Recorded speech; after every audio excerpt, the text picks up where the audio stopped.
सभी दर्शकों को मेरा नमस्कार। मेरा नाम डॉक्टर नवीन है। मैं एक फिजियोथेरेपिस्ट हूँ। मैं Jindal institute of medical sciences Hisar में कार्यरत हूँ।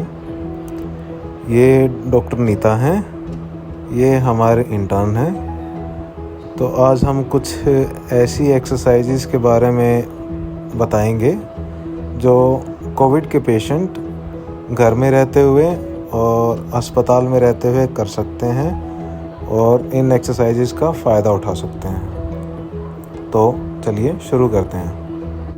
पहली एक्सरसाइज में आपको बेड पर या ज़मीन पर सीधा लेटना है। फिर उसके बाद आपको अपने दोनों पैरों को मोड़ना है। फिर आपको अपने दोनों हाथ अपने पेट पर रखने हैं। फिर आपको नाक से सांस लेते हुए अपना पेट फुलाना है और मुंह से सांस छोड़ते हुए आपको आपका पेट वापस नीचे की ओर जाना चाहिए। आप एक तरह से अपने पेट से श्वास अपने शरीर में भर रहे हैं और पेट से ही श्वास अपने शरीर से छोड़ रहे हैं। इस एक्सरसाइज को डायफ्राग्मेटिक ब्रीदिंग बोलते हैं और ये आपकी सैचुरेशन इंप्रूव करने में काफ़ी हेल्प करेगा।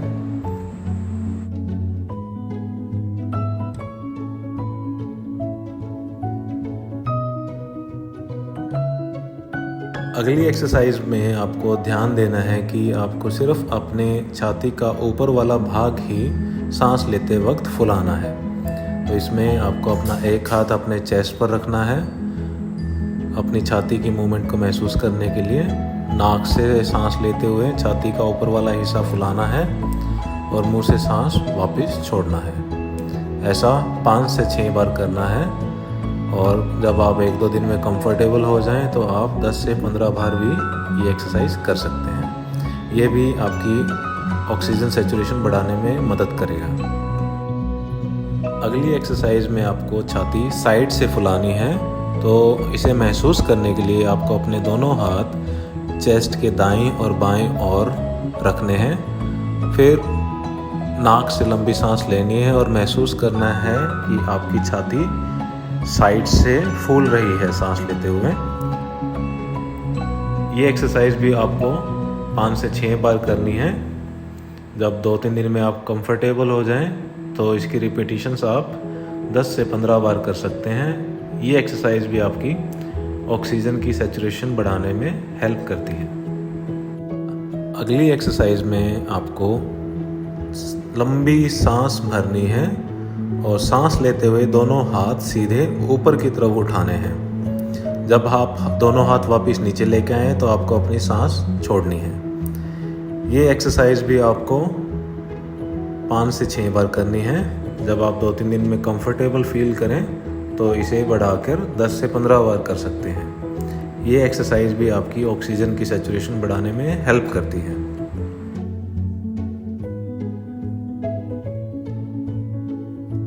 अगली एक्सरसाइज में आपको अपने दोनों पैरों के पंजे आगे और पीछे की तरफ जल्दी जल्दी हिलाने हैं। ऐसा तकरीबन 30 सेकंड तक करना है।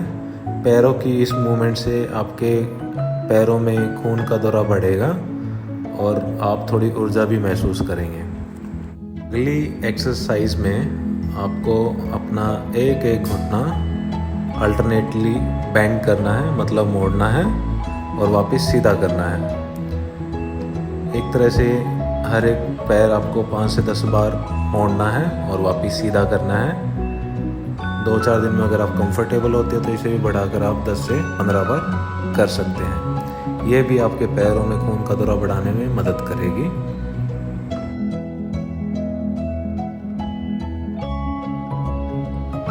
अगली एक्सरसाइज में आपको अपनी दोनों कोहनियाँ मोड़नी है और सीधी करनी है। आप चाहें तो एक कोहनी मोड़ और सीधा कर सकते हैं या फिर दोनों कोहनी भी एक साथ मोड़कर सीधी कर सकते हैं। फिर से इसे 5 से 6 बार करें। अगर कंफर्टेबल महसूस करें तो इसे भी 10 से 15 बार कर सकते हैं।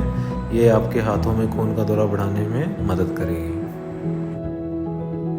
अगली एक्सरसाइज में अपने दोनों हाथ और कोहनी सीधी रखकर कंधे पीछे की तरफ लेके जाने हैं और फिर वापस बेड की तरफ नीचे की तरफ लेके आने हैं। ऐसा 5 से 6 बार करना है और आप अगर कंफर्टेबल महसूस करें तो यही मूवमेंट आप 10 से 15 बार कर सकते हैं। ये भी आपके हाथों में खून का दौरा बढ़ाने में मदद करेंगे। तो ये पिछली एक्सरसाइज सारी आप अस्पताल में रहते हुए भी कर सकते हैं, या फिर जब आप घर पे गए हैं, हॉस्पिटल से डिस्चार्ज हो गया है और थोड़ा फिर भी थकावट या कमज़ोरी महसूस कर रहे हैं, तो आप सीधा लेट के सारी एक्सरसाइज कर सकते हैं। अगर आप अपने आप को बेहतर महसूस कर रहे हैं, चाहे आप अस्पताल में हैं या फिर आप घर पर जा चुके हैं, तो इन एक्सरसाइज का अगला पड़ाव आप कर सकते हैं। अगले पड़ाव की पहली एक्सरसाइज जो हमने सीधा लेट के की थी, जो थी डायफ्रैग्मेटिक ब्रीदिंग, वही एक्सरसाइज आप अब बैठ कर भी कर सकते हैं। फिर से आपको अपना दोनों हाथ अपने पेट पर रखने हैं, पेट से लंबी सांस खींचनी है नाक के थ्रू, और फिर मुंह से वापस सांस छोड़नी है। जब आप सांस छोड़ेंगे तो आपका पेट वापस आपके अंदर की तरफ ही जाएगा। फिर से आप इस एक्सरसाइज को शुरू में सिर्फ 5 से 6 बार ही करें। कंफर्टेबल आपको जब करते महसूस हो तो आप 10 से 15 बार कर सकते हैं। अगली एक्सरसाइज भी लेट कर की हुई एक्सरसाइज का ही एक प्रारूप है, जो आप बैठ कर सकते हैं। इसमें आपको बैठते हुए अपना एक हाथ अपने ऊपर वाली छाती पर रखना है, और जब आप गहरी सांस लें तो आपको महसूस करना है कि आप अपनी ऊपर की छाती से ही सांस ले रहे हैं, ठीक है। और जब आप सांस लेने के बाद वापस सांस छोड़ें तो अपने मुंह से सांस छोड़नी है धीरे धीरे। फिर से ये एक्सरसाइज 5 से 6 बार करनी है, और अगर आप कंफर्टेबल हैं तो 10 से 15 बार भी कर सकते हैं। ये एक्सरसाइज भी लेट कर की गई एक एक्सरसाइज का ही प्रारूप है। फ़र्क इतना है कि वो आपने लेट कर की थी और ये आप बैठ के कर रहे हैं। आपके दोनों हाथ अपने छाती के दोनों ओर हैं, दाएं और बाएं ओर। इसमें आप श्वास लेते हुए एक बात का ध्यान रखते हैं कि आप अपनी छाती को दोनों ओर से फुलाएंगे, और इस फुलावट को महसूस करने के लिए आप अपने हाथों को वहाँ रखा हुआ है जिससे आप इसको महसूस कर रहे हैं। फिर से वही ध्यान रखना है कि ये एक्सरसाइज भी 5 से 6 बार करनी है। अगर आप कंफर्टेबल महसूस करें तो 10 से 15 बार भी कर सकते हैं। ये एक्सरसाइज भी लेट कर की गई एक्सरसाइज का ही एक प्रारूप है। इसमें हम लंबी और गहरी सांस भरते हैं नाक से, और सांस लेते हुए ही हम हाथ ऊपर की तरफ उठाते हैं अपने दोनों, और जब हम अपने दोनों हाथ वापस नीचे की तरफ लाते हैं तो हम अपनी सांस मुंह के थ्रू छोड़ रहे होते हैं। ये एक्सरसाइज भी 5 से 6 बार करनी है, और अगर आप कंफर्टेबल महसूस कर रहे हैं ये करते हुए तो 10 से 15 बार कर सकते हैं। इस एक्सरसाइज में आप कंफर्टेबली बैठे, अपने दोनों कोहनी को मोड़ना है, और कोहनी को शरीर के साथ रखते हुए जब आप कोहनियों को शरीर के पीछे लेके जाएं तो लंबा सांस खींचना है, और जब आप कोहनियों और हाथों को आगे की तरफ ले गए तो आपको मुंह से सांस धीरे धीरे छोड़ना है। ये मूवमेंट भी आपको 5 से 6 बार करनी है, और आप अगर कंफर्टेबल महसूस करें खुद को ये एक्सरसाइज करते हुए तो 10 से 15 बार भी कर सकते हैं।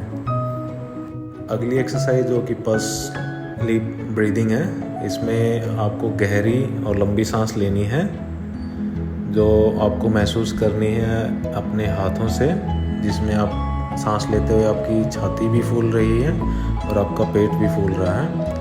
लेकिन इसमें एक चीज़ का ये ध्यान रखना है, जब आप सांस को छोड़ें तो अपने होठों को हल्का सा गोल करके धीरे धीरे छोड़नी है सांस को, जितना हो सके। ये भी आप 5 से 6 बार ही करें शुरू में, और आप करते हुए आपको कोई परेशानी ना हो और आप कंफर्टेबल हो करते हुए तो 10 से 15 बार कर सकते हैं। पिछली सभी एक्सरसाइजेस आपकी ब्लड ऑक्सीजन या ऑक्सीजन सैचुरेशन बढ़ाने के लिए थी, साथ ही साथ आपकी मांसपेशियों को कमज़ोर नहीं होने दे रही थी।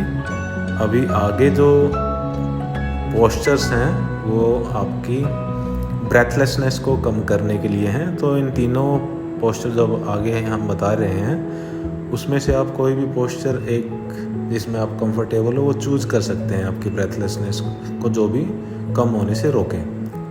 पहले पोस्चर में हम 3-4 पीलों को अपने गर्दन और अपने कंधे के पास रखकर हल्का सा ऊपर उठकर लेटे हुए हैं साइड लाइन में, मतलब एक तरफा होके। और इस पोस्चर को हम तकरीबन 20 से 30 मिनट बनाए रखेंगे। और अगर ऐसे पोस्चर में लेटने से आपकी जो सांस उखड़ रही है या जो ब्रेथलेसनेस हो रही है उसमें आपको थोड़ा आराम मिले, तो हर 2-3 घंटे में आप इसे 20 से 30 मिनट अपना सकते हैं। अगला पोस्चर जो ब्रेथलेसनेस को काफ़ी कम करने में मददगार साबित हो रहा है वो है उल्टा लेटना। उल्टा लेटते हुए आपको एक चीज़ का ध्यान रखना है कि आप एक पिलो आपकी गर्दन और छाती पे हो, दूसरा पिलो या 2 पिलो आप अपने पेट के नीचे रख सकते हैं ताकि थोड़ा सा डेक्लाइन पोस्चर रहे आपकी हिप्स और शोल्डर के बीच में। और एक पिलो आप अपने दोनों पैरों के नीचे रख सकते हैं। इस पोजीशन में भी आपको कम से कम 20 से 30 मिनट लेटना है हर 2-3 घंटे बाद। और अगर ये कंफर्टेबल हो तो आप 45 मिनट्स तक भी इसको बढ़ा सकते हैं। ये भी आपकी ब्रेथलेसनेस को कम करने में काफ़ी हेल्प कर रहा है। एक और पोस्चर है जो ब्रेथलेसनेस को कम करता है या जो सांस चढ़ती है चलते फिरते उसे कम कर सकता है, वो है कि आप कंफर्टेबली किसी चीज़ पे, स्टूल पे या बेंच पे बैठें और आगे किसी टेबल की सपोर्ट लेके आगे की तरफ झुक के लेट जाएं 20 से 25 मिनट या 20 से 30 मिनट, जितनी भी देर आपको कंफर्टेबल लगे। इस पोस्चर से भी आपकी ब्रेथलेसनेस कम होती है।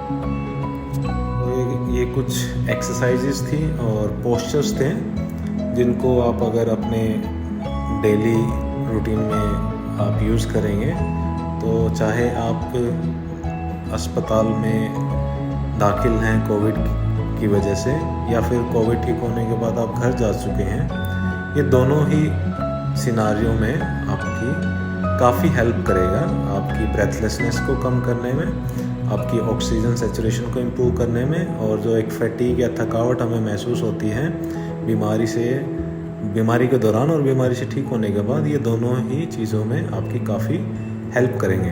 तो उम्मीद है कि आप इन एक्सरसाइज को करके इनका लाभ उठाएंगे। तो इसी तरह हम आगे और अच्छे वीडियो आपके साथ शेयर कर देंगे।